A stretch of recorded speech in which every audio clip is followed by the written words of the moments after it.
Hi guys, let's make merienda kasi sobrang ulan. Alam nyo naman, ang mga bagets, laging gutom. Kaya gagawa tayo ng pizza. So, 2.5 cups of all-purpose flour or 1/4.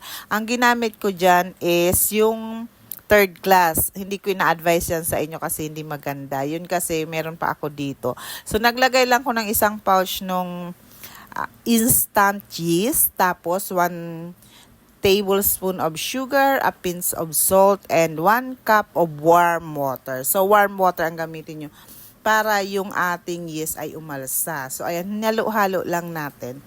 Ganyan lang, halo-haloin nyo lang ng mabuti hanggang sa magkumpul-kumpul na siya at ito pwede nyo na siyang inid katulad niyan. So, nilagay ko na sa ating counter. Ayan, para inid na natin.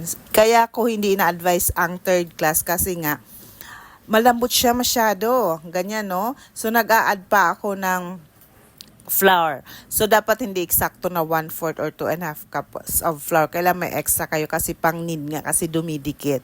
So, ganyan. At natatawa pa ako dyan kasi nakalimutan ko ang oil.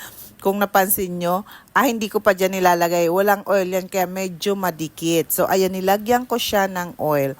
So, ang oil ay mga 1 tablespoon. Dapat sabay mo na sa paghalo. Yun.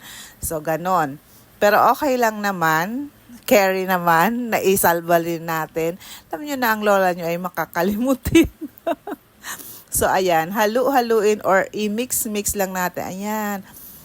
At ilagay na natin dito sa bowl. Nalalagyan din natin ng oil. Tapos, ilalagay natin dyan at ayun nga, paaalsahin natin yan ng mga 1 oras. So, tamang-tama yan. Mga alas 2, mga alas 4. Magme-merienda na naman sila.